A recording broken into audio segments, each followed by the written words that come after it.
s'attaque à un sujet qui s'appelle la crise de nerfs pour l'accès aux DTX, qui est un sujet qui est à la fois passionnant mais complexe. Les DTX donc, font face à de nombreux défis, qu'il s'agisse de financement, l'enjeu de la prescription médicale, la prise en charge, le remboursement. Une première réponse a été apportée par le gouvernement avec la création d'une procédure de prise en charge anticipée, PECAN, dont les modalités ont été précisées par le décret du 31 mars dernier. Alors depuis, il y a eu une première entreprise qui en a bénéficié, qui s'appelle Curti. Elle en a bénéficié fin octobre, donc c'est tout récent. Il y a également une task force qui a été créée pour fédérer la filière DTX en France et peser un peu plus sur les débats aussi. Mais les questions autour du modèle économique des DTX demeurent, question de leur accès au marché également. Tout ça dans un contexte économique un peu difficile. Alors, quel débouché pour les DTX en France aujourd'hui? Avant de parler précisément de ce point, j'ai une première question pour vous, Fabrice Denis, parce que l'INES a récemment dévoilé une étude alarmante, on peut le dire, sur la situation financière des startups en e-santé. Est-ce que vous pouvez nous partager les principaux chiffres de cette étude ? Oui, merci et merci pour cette invitation. Effectivement, l'Institut observait, comme tout un chacun, les difficultés des startups autour du numérique en santé. Et donc, on s'est dit que rapidement, on allait faire une enquête flash en fin d'année pour connaître la situation financière de ces startups. Startup Nation, etc. Je disais quand même, allons-y voir, parce qu'on a l'impression que c'est compliqué. Alors, j'ai les chiffres sous les yeux pour ne pas me tromper. On a eu en quelques jours 75 réponses de startups, ce qui correspond à 20% de l'écosystème, ce qui est quand même pas mal. Globalement, les chiffres, ils sont assez intéressants. Il y avait 40% de ces startups, d'ailleurs, qui visaient un remboursement dans leurs outils. Donc déjà, c'est intéressant. On va en reparler après. Donc globalement, le chiffre principal, c'est la trésorerie. On a un tiers des startups qui n'ont plus de trésorerie dans les 5 mois et 3/4 qui n'en ont plus dans les 10 mois. Avec des difficultés, bien sûr, pour faire des levées de fonds qui s'accumulent de plus en plus, face en plus à la difficulté d'accès au marché. En termes de chiffre d'affaires, on en avait 2/3 qui faisaient moins de 300 000 euros de chiffre d'affaires en 2022 et 80% faisaient moins de 500 000 euros. Et côté bénéfices et EBITDA, globalement, on avait 3/4 des startups qui avaient des EBITDA négatifs en 2022 et 96% avaient des EBITDA inférieurs à 300 000 euros. Et globalement, plus de la moitié, 55%, avaient fait une levée de fonds dans les dernières années, mais avec une durée pour faire cette levée qui s'est allée de 7 à 24 mois, avec un chiffre moyen autour de 500 000, 1 million d'euros. Et bien sûr, on leur a demandé aussi leur coût de mise pour se mettre à niveau en réglementation. Parce que vous savez que la réglementation en santé numérique est particulièrement lourde et s'alourdit quasiment tous les 3 mois. Globalement, on est sur des chiffres médians de coûts entre 500 000 et 1 million d'euros, juste pour faire un dispositif dont on ne sait pas s'il servira à quelque chose sur le plan clinique, mais au moins il sera parfait sur le plan réglementaire, du moins à date. Et les coûts de recherche clinique étaient autour de 1 million d'euros. Avec un constat aussi, c'est que le modèle, les modèles basés sur le B2B semblent tirer un peu leur épingle du jeu. Les modèles basés plutôt sur le B2C, en revanche, sont plus en difficulté. Du coup, est-ce que c'est à dire qu'il n'y a pas de modèle économique pour le B2C ? Alors ça, c'était la deuxième observation, c'est qu'effectivement, la santé numérique s'adresse plutôt aux patients. En théorie, finalement, les solutions développées, on va dire, rentables, s'adresseront aux praticiens, aux médecins et aux professionnels de santé. Effectivement, il y a cette problématique de l'accès au marché pour les patients. Les patients ne sont pas spécialement habitués à payer des traitements médicamenteux et encore moins des outils numériques. Et effectivement, l'accès est très compliqué. On va en reparler même avec une ouverture théorique de la LPPR et du PECAN. Et c'est effectivement là-dessus qu'il y a un enjeu rapide et une modification rapide des choses à faire, parce qu'on a vu que dans les 10 mois, ça va être très compliqué pour l'écosystème. Merci pour ces chiffres. Inès, je vous laisse prendre un micro, on va vous en passer un. Vous êtes la CEO de Luna, donc j'aimerais bien avoir justement votre réaction par rapport aux propos et aux chiffres de Fabrice. Est-ce que vous êtes d'accord? Et surtout, je sais que Luna a un modèle un peu mixte, c'est-à-dire que vous avez une brique B2C et une brique B2B. Est-ce que vous pouvez également nous expliquer un peu votre parti pris avec ce modèle? Bonjour à tous, merci également d'être présente. Je partage, je pense quasiment 100% de l'avis. De toute façon, c'est pas un avis, c'est des faits, je veux dire. Il n'y a pas tellement d'avis à avoir sur la question. Juste pour me présenter rapidement, histoire de derrière vous expliquer un peu ce qu'on fait. Donc, nous, on est une start-up qui s'appelle Luna. On s'intéresse au sujet de la santé des femmes. On commence par l'endométriose. On a été cofondé par des médecins et notre objectif, en fait, il est double. Grosso modo, on s'intéresse à la fois à l'avant-diagnostic et à l'après-diagnostic. Avant-diagnostic, on a créé un parcours diagnostic optimisé avec digital et physique inclus à l'intérieur, qui permet en quelques semaines de poser un diagnostic avec un examen d'imagerie évidemment pour l'endométriose. Après diagnostic, ce qu'on vient faire, c'est aider sur le suivi des patientes, aider les patientes et les médecins sur le suivi. Grosso modo, ce qu'on va faire, c'est outiller les patientes avec un outil digital, donc une application mobile, pour leur permettre au quotidien de passer 10 secondes sur une application et de donner des informations sur leurs symptômes et leurs traitements qui sont assez précises et qui vont permettre derrière aux professionnels de santé de prendre une décision avec plus de données scientifiques et du coup peut-être une meilleure décision sur la poursuite ou non de traitement, etc. Donc ça, c'est ce qu'on fait. Comment on le fait, ou plutôt, notre modèle, ce qu'on a choisi de faire, c'est grosso modo un modèle, comme vous l'avez dit, B2C et B2B. Sur le B2C, on va venir en fait faire payer aux patientes un abonnement mensuel pour avoir accès à ce fameux parcours diagnostic avec une mise en relation qualitative auprès de professionnels de santé qui sont qualifiés sur le sujet, ainsi de suite. Je ne peux pas rentrer dans les détails parce que ça me prendrait beaucoup de temps, mais ravi d'en discuter tout à l'heure également. Sur la partie B2B, ce qu'on vient faire, c'est en fait, concrètement, en fait, ce qu'on fait, c'est qu'on a créé une formation dédiée aux sages-femmes principalement. On a formé plus de 200 sages-femmes l'année dernière sur le sujet de l'endométriose. Et après, on les inclut en première ligne de dépistage en collaboration avec des gynécologues qui sont dans notre réseau de soins. Et grosso modo, ce qu'on vient faire, c'est à la fois donc former ces sages-femmes et aussi pas mal de professionnels de santé, les mettre en relation entre eux pour effectuer plus de RCP et du coup, quelque part, les monter en compétences au fur et à mesure du temps ensemble et leur donner de la patientèle qualifiée par rapport à leur expertise. Grosso modo, ce qu'on arrive à faire grâce au digital, c'est faire répondre les patientes à des questions qui vont permettre de les qualifier. Et du coup, notre objectif derrière, c'est faire en sorte que la patiente, si elle doit voir, je sais pas, directement le praticien C, qu'elle n'aille pas voir le praticien A, puis B, puis C, mais directement le C. Et réciproquement, que par exemple un chirurgien voit une majorité de patientes qui potentiellement vont être opérées, ou qu'une sage-femme voit une majorité de patientes qui s'adaptent aux qualifications qu'elle a, et ainsi de suite.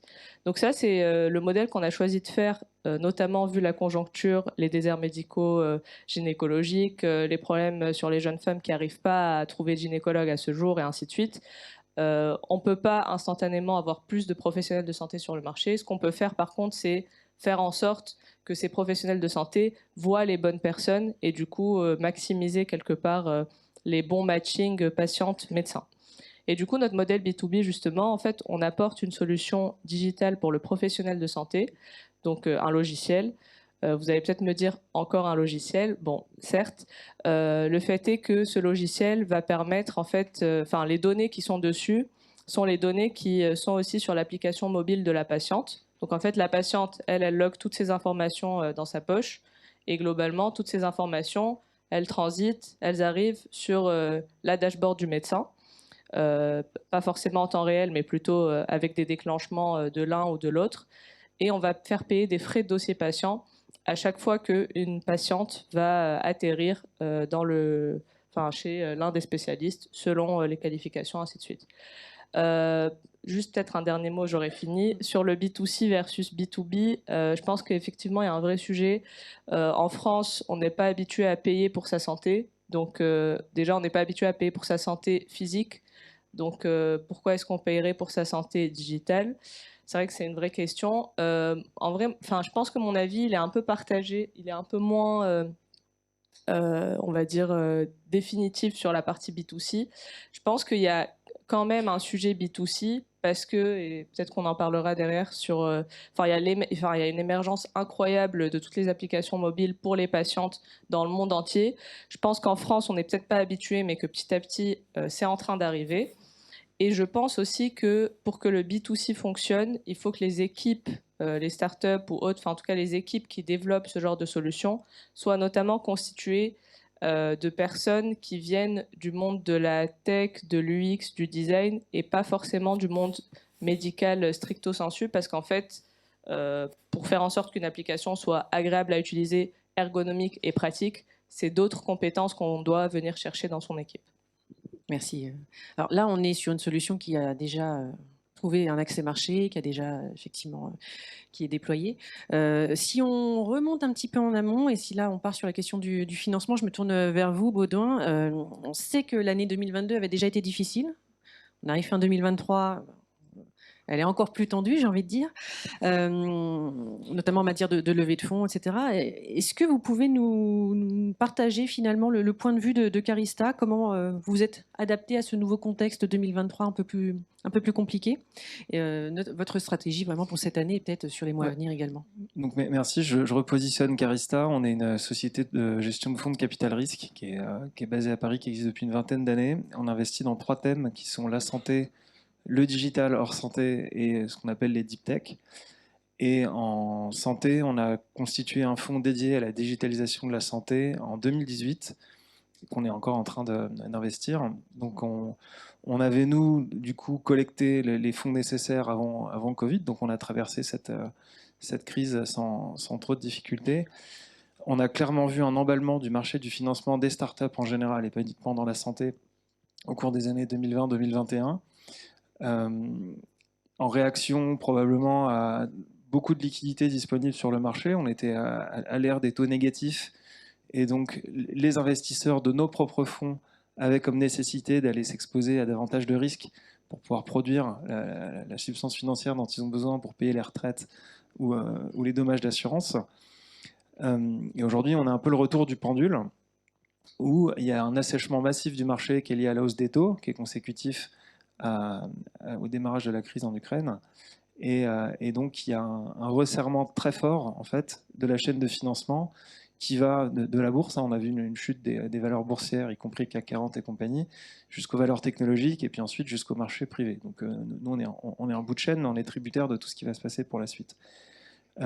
Maintenant, la situation est différente en fonction des équipes de gestion, puisque certaines on a un métier qui est très cyclique. Certaines équipes, comme nous, on avait collecté l'argent dont on avait besoin pour notre programme d'investissement, et donc on continue à l'exécuter tel qu'on l'avait prévu. On investit aujourd'hui dans 10 sociétés du secteur. On va annoncer 2 nouveaux investissements d'ici à la fin de l'année ou au début du trimestre prochain. Sur des startups de e-santé? Oui, tout à fait. Okay. Exclusivement. En France ou En France, oui. Okay. Et donc, voilà, on continue notre marche où on réserve toujours une partie pour les investissements initiaux et puis une partie plus conséquente, en général les 2/3, pour les refinancements au gré donc, du coup, des différentes étapes franchies par les sociétés du portefeuille. Ce qu'on a vu qui concerne pas mal le secteur de la santé, c'est le fait qu'il y ait beaucoup de fonds, on va dire, non spécialistes qui ont fait des investissements au cours des années 2020 et 2021 et qui clairement aujourd'hui se recentrent sur ce qu'ils connaissent et ce qu'ils maîtrisent, à savoir le logiciel B2B hors santé, le e-commerce, les fintech, etc. Et donc ça vient en plus, j'ai envie de dire, endommager le financement des startups en santé. Et du coup, il y a une équation économique que Fabrice a très bien présentée qui ne va pas être bouclée pour beaucoup de sociétés, hélas. Juste en deux mots, sur votre portefeuille, vous avez combien de DTX en santé? Alors, sur les 10, on a 3 DTX qui sont à des stades de maturité différents. On a une société belge qui est sur la réhabilitation post-chirurgie orthopédique, qui dispose d'un remboursement en Belgique et puis d'un business model dans d'autres pays. On a une société allemande qui a fait partie de la cohorte d'IGA, donc d'accès anticipé au marché, et qui est aujourd'hui en train d'ouvrir une activité en France. Donc on va voir si le Pécan est une opportunité exploitable. Et puis on a une entreprise française qui s'appelle Ludocare, qui elle est encore en stade de validation clinique. D'accord. Alors justement, Pécan, on va en parler. J'aimerais bien avoir votre avis sur ce nouveau dispositif. Fabrice, je sais que vous trépignez d'en parler. Oui, je trépigne parce que c'est vrai qu'on a essayé de faire un copier-coller du DIGA allemand. On sait que le DIGA est globalement un échec. On peut le présenter dans tous les sens. Au niveau de la prescription, vous voulez dire? Au niveau de l'usage, oui, et de la prescription, pour plusieurs raisons. Mais la raison principale, c'est celle qu'hélas, on a récupérée aussi en France, c'est cette durée de Pécan qui est infiniment trop courte. On donne non pas 1 an, comme c'est écrit dans le décret, mais 6 mois, finalement, pour l'éditeur de sa solution, pour confirmer les supputations cliniques, les probabilités cliniques et les bénéfices. 6 mois, c'est infiniment trop court. on ne peut rien faire en 6 mois. Donc ça veut dire qu'on est dans une situation où des solutions à haut potentiel ne peuvent pas rentrer dans le Pécan parce qu'on leur dit bien que 6 mois, ils n'y arriveront pas. Et puis certaines y sont, mais n'ont pas du tout la garantie de réussir à boucler l'évaluation. Et puis il y a ce problème aussi du prix de la solution elle-même. Donc bon, on en parlera dans les solutions, hein, mais ça peut être une bonne idée, mais néanmoins, même être pris en charge ne fait pas un marché. C'est d'ailleurs ce qui s'est passé dans le LIGA. C'est globalement, il n'y a pas un tiers des médecins en Allemagne qui a prescrit la moindre des solutions disponibles. Donc il y a effectivement l'amont, le financement, il y a le pendant, donc le développement clinique, le développement technologique, et puis il y a l'après, la prescription.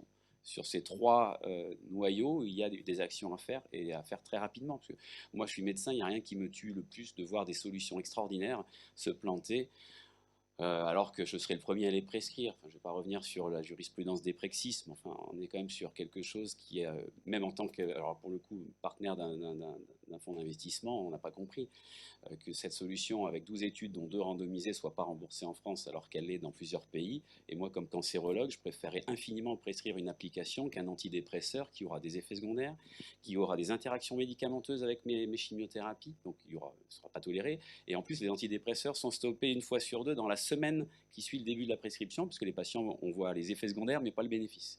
Donc ça, ou une thérapie numérique, il n'y avait pas photo. Donc voilà, on est dans des situations où il ne suffit pas d'être sur un DIGA ou un Pécan pour que ça ait été prescrit derrière. En plus. Mais alors sur les solutions, parce qu'on peut aussi avoir des propositions, et votre expertise à tous les 3 est intéressante aussi sur ce sujet. Quelles seraient vos propositions pour améliorer l'accès au marché et donc tout ce qui relève aussi du modèle économique pérennisé, pour avoir un modèle un peu plus pérenne? Je reviens juste aussi vers vous, Inès, parce que je sais que vous avez réussi aussi à obtenir une contribution d'une mutuelle. On a parlé de la prise en charge, le fait de faire payer des patients en France, mais il y a un acteur aussi qui peut jouer son rôle à ce niveau, ce sont les assureurs et les mutuelles. Tout à fait. Peut-être juste sur Pécan en 2 mots, je pense que globalement, vu le fait que les startups en e-santé en France à l'heure actuelle soient assez immatures ou assez jeunes, en tout cas en tant que start-up, même moi-même, clairement le remboursement ou Pécan, etc., c'est pas du tout quelque chose qu'on peut mettre dans une roadmap à court terme, voire moyen terme, au vu des incertitudes, à la vue du temps qu'il faut passer pour se renseigner, comprendre les réglementations, ainsi de suite. C'est pas du tout, en tout cas pour moi et pour beaucoup d'autres amis fondateurs, c'est pas du tout un sujet dont on parle, parce qu'en fait, c'est pas ça qui va nous permettre de survivre dans les 2-3 prochaines années. Et donc, survivons déjà jusque-là, et après, on verra comment ça va se passer pour la suite. Moi, je ne suis pas tout à fait d'accord. Il y a une intention assez louable de vouloir solvabiliser de manière anticipée ce type de thérapie. Et il y a effectivement dans la globalité une adoption qui est décevante en Allemagne, mais il y en a quand même quelques-uns qui tirent leur épingle du jeu. Donc voilà, je charge à moi, c'est mon job de sélectionner.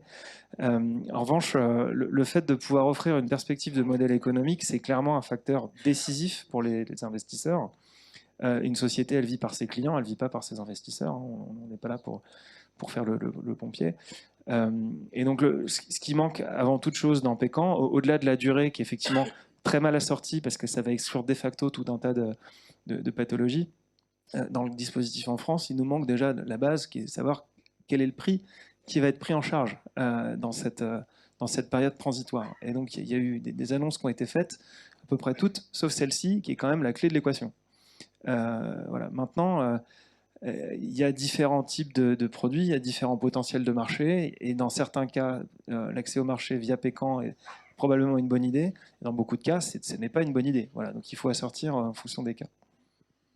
Pour conclure très rapidement, parce que là je vois que le temps file, sur vos préconisations, Fabrice, parce que ça faisait aussi partie de l'étude que vous avez menée. Oui, bien sûr. En fait, c'était surtout les verbatims des CEO qui nous ont répondu, et puis on les a synthétisés. La première, alors ça va aller un peu dans tous les sens, mais il y en a 3 ou 4, hein, rassurez-vous, ça ira vite. L'idée, c'est déjà d'aller vite, hein, et de ne pas se faire dans des plans dans 3 ans. La PECAN, par exemple, peut être théoriquement allongée à 2 ans en une modification de décret, ce qui n'est pas spécialement quelque chose de long. Il ne s'agit pas d'une PLFSS. Il faudrait évidemment une incitation à la prescription, comme on le fait pour la télésurveillance. C'est-à-dire qu'on paye les médecins à prescrire la télésurveillance. Avant, quand ça n'était pas payé, même si le logiciel était remboursé, il n'était pas utilisé. Plusieurs exemples. Donc l'incitation financière, on peut tout à fait imaginer qu'un médecin traitant, il ait 5 € de plus sur sa consultation s'il prescrit une application de dépistage de certaines pathologies, de prévention. Il y a bien sûr une incitation à la formation, parce qu'on ne prescrit pas si on ne connaît pas. Donc là, il y a quand même un gros trou dans la formation des professionnels de santé. Et puis, il y a la facilitation de l'accès au remboursement, LPPR classique. Hein. C'est vrai qu'aller demander 3 ou 4 études randomisées à 5 millions d'euros chacune à des solutions qui ensuite auront un prix en face qui ne sera pas spécialement le prix de l'immunothérapie, qui, je vous le rappelle, de 100 000 € par an. On demande quasiment les mêmes niveaux de preuves pour des traitements remboursés à ce prix-là, pour des thérapies digitales qui ne seront pas à 100 000 € par an. Donc il y a une adéquation à faire entre le niveau de preuve clinique que l'on souhaite, qui peut tout à fait être dans les thérapies digitales ou la santé numérique, autour d'études en vie réelle, dont on sait qu'elles ont une pertinence assez forte, plutôt que par le sacro-saint et exclusivement études randomisées. Donc on travaille dans le cadre d'un board européen d'institutions publiques à une harmonisation de l'évaluation des solutions numériques en santé, en mettant l'emphase sur les thérapies digitales et sur les études en vie réelle. Et là, les 27 pays ont l'air d'accord, donc il va falloir sortir des guidelines rapidement pour faciliter l'accès au remboursement. Très bien, écoutez, merci beaucoup à tous les 3 d'être venus aujourd'hui. Merci, vous pouvez les applaudir. Et je rends la parole à David, merci. Fabrice, je peux te garder 2 secondes, s'il te plaît. Fabrice, Sandrine. Merci à vos intervenants. Je sais, Fabrice, que tu as lancé aussi une sorte de pétition, ou en tout cas une étude sur les DTX. Tu peux nous en dire 2 mots avant de te sauver ? Justement, pour avoir un petit retour d'expérience des entrepreneurs, ça peut être aussi l'occasion de passer l'appel ici. Si tu vois, C'est justement l'étude dont je viens de parler, en fait. Hein. Voilà. C'était celle dont on a parlé. Hein. C'était pas une pétition, c'était une enquête flash. Mais effectivement, parmi les recommandations, les suggestions des entrepreneurs, il y avait l'énorme panique vis-à-vis des thérapies digitales, et notamment les jurisprudences récentes vis-à-vis d'un remboursement qui a été finalement refusé après accord de l'HAS, pourtant sur des Prexis. Et on a du coup on est en rapport avec le ministère de la Santé et Bercy pour essayer de corriger le tir, parce que là, pour le coup, le signal est catastrophique sur ça, le plan clair. des investisseurs et même des prescripteurs qui disent « Ah bah si c'est pas remboursé, pas besoin de s'en servir ». Vous voyez, donc on en est là. Et les patients, au bout, ils en auraient besoin. Donc voilà, c'était aussi un des sujets, effectivement, de cette enquête. Oui. Voilà, donc je voulais juste repartager. Donc si vous avez envie de participer à cette enquête, c'est sur quel lien qu'on peut trouver ? Voilà, sur le voilà, inesfrance.fr. Donc si vous voulez contribuer, s'il y a des start-upers à qui ça parle, n'hésitez pas aussi à le faire savoir autour de vous. Mais en tout cas, merci Sandrine.